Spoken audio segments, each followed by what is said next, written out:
guyyaa jedhu hubachuudhaan wanna akka harka dhiqachuu wanna akka alkooliidhaan of gargaaramuu wanna akka meetira tokko lama walirraa fagaatanii deemuu wanna bakka hunda dhaqanii waa hunda tuquu dhiisuu kana godhee Oromoon dhibee kana jalaa ba'uu qaba qabsoo bilisummaa itti fufuu fi guyyaa kana hoon waa'ee tokkummaa Oromoo waa'ee bilisummaa Oromoo waa'ee sabboonummaa Oromoo haasa'u Oromoon akka dhibee kana jalaa odoon uumamin ba'u fedhii fi hawwii himuun barbaada kanumaanan xumura fayyaa ta'a galatooma. Galatooma jaalailu jaallugoomsa maal yaadannaa jettan yoo qabaattan maayii irratti. Yettole ga wanni hafe haga waa qabdii miti irrumaa waa xiqqoo jejjenna maleedha.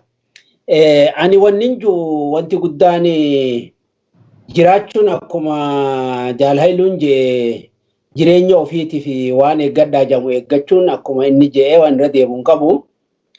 Kan biraa gaa yoo dhabamne jiraannu immoo wanni nuti falmachuu qabnu har'a guyyaan kun guyyaa goototaati jenneeti manattis namooti wanni meeshaa ofii qabu interneetan walirraa dhaga'uu danda'a waliin jaaneffachuu danda'a akka kanatti malee namni walitti dhufuun ulfaataadha. Haa ta'u yoo guyyaa goototaa yaadanne jenne nuti gootota keenya kan lafeen isaanii bakka bakkatti dhabameehuu ganaa dhagaarra dhaabnaa jenna isaan ammoo karra dhaabameehuu balleessuuf karoorfataa jiran kanii wanni harmamuna aanoleetii fi kanii calii calanqoo waanuma duraan fakkeessuu godhanillee har'a balleessuudhaaf qabsaa'uu jiranii kanaafuu lammaffaa immoo Oromiyaa kalees dhiigan taraaramte daranuu dhiphisuudhaan cicciru jiranii Finfinneen ammoo akka argitee numaatu maqummaanuu Finfinnee dhiisi Oromummaa hin foolen Oromummaa keessa hin jiraan irratti dalagu jiranii kun hundinuu nutti dhagahamuu qaba. Yaa ilmaan Oromoo namni yoo jiraate yoo lafa qabaate bakka irratti awwaalamu sanuu qabaata. Nuti har'a bakka irratti awwaalamu dhabuu deemna. Bakka itti irra jiraannu dhabuu deemna. Sabboonummaan keenyas eenyummaan keenyas baduudhaaf nurratti ilkee qarataa jiru dammaqa.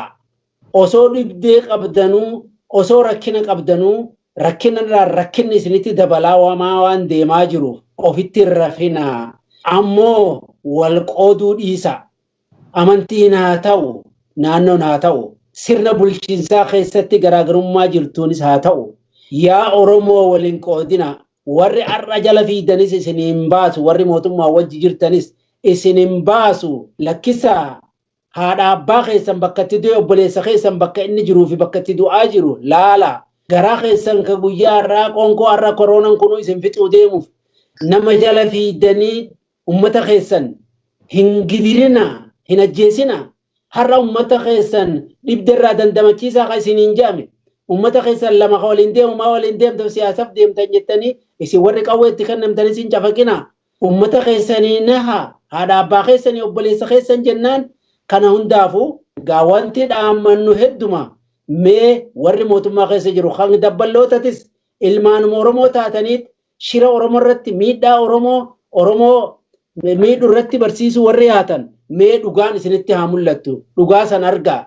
osuma qabtanuu osoo garaa keessanii yaatanuu obboleessa keessanii fi haadha teessan kadu'e hundaaf yaada kajiriifillee yaada wal hammadhaa wal gargaara odoo diina keessanii jirtutti illee wal baasa kaidhaa jiru kana argite yeroo dhukkubni akkanaa jiru kana walitti guuran obboleeyyan keessan dhibdeen tun har'a kan inni qabaa fi hin qabnu bakka takkatti walitti guuraa jirani mana hidhaasan keessatti dhibdeen dhumuu ta'ani yaa dhiiroo yaa Oromoo akka Oromootti walii yaada harka wal qabadha akka ummata biyya tokko keessatti jirustis immoo saboota biraa akka keessanitti miidhaa qabullee argitee haala kanarraa haala amma nuti jirru kun boru isaanitti dabra hanga walitti dhiyaatanii kanallee jajjabeessaa wal jajjabeessaa jabaadhaan jaan kanuman dhaammadha. Hedduu gaariidha jaallan keenya hedduu galatooma anis dhumarratti waan lama qofan jechuu barbaada ani guyyaa kana sababachuun qabu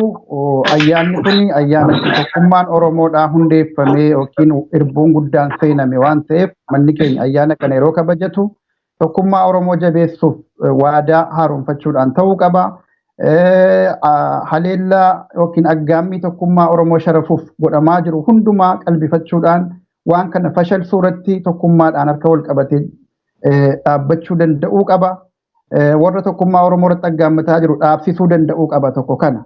Lammaffaa ayyaanni kuni ayyaana uummata Oromoo guutuu ta'ee akka labsamu irratti dhiibbaan karaa hundaan jabaatuu qaba kan jedhu guyyaa kanarraa dhabnee yaadachuu qabnan jedha. Jaallan keenya dhugoomsaa dhugaasaa akkasumas jaalaluu daargee yeroo keessan fudhattanii waliin turuudhaan uummata Oromoodhaaf yaada qabdanu qooduu keessaniif hedduu galatoomaa. Yeroo biraa walitti deebina. Nagayaan jiraadha.